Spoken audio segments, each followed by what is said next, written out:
कन्हा बांध के मुड़मा कल के हमर भाखा हवे छत्तीसगढ़ ही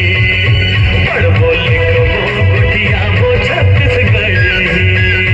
हमर भाखा हवे छत्तीसगढ़ ही बड़ गुटिया वो छत्तीसगढ़ ही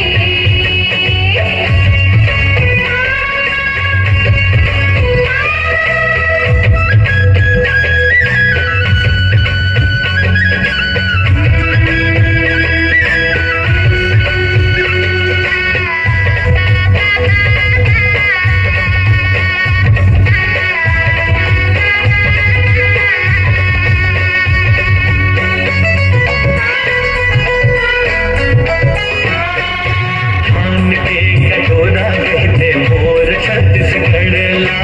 घर ईमान लखन मुर्दे कर ले ठोकन खेत गा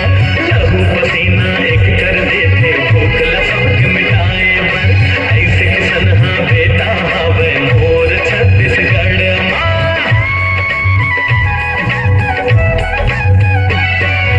ठोकन पढ़ लिखदार से बेटा एक अंग्रेजी झाड़ थे संस्कार ला अपन भुला के सर के नकल उतारते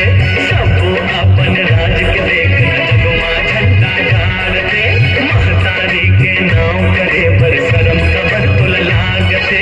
भारत भुइया के हावे मोर छत्तीसगढ़ हाथर खन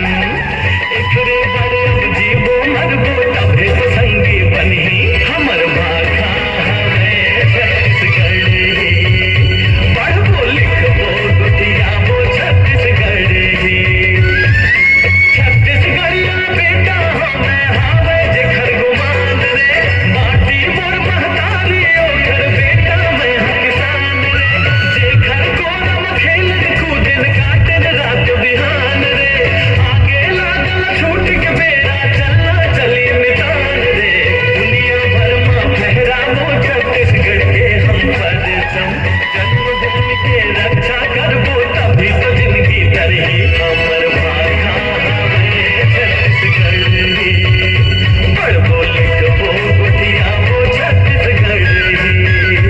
हमर भाखा हवे छत्तीसगढ़ ही बड़ गुटिया वो छत्तीसगढ़ ही हमर भाखा हवे छत्तीसगढ़ ही बड़ गुटिया वो छत्तीसगढ़ ही छत्तीसगढ़ महतारी की जय। कैसे ताली नहीं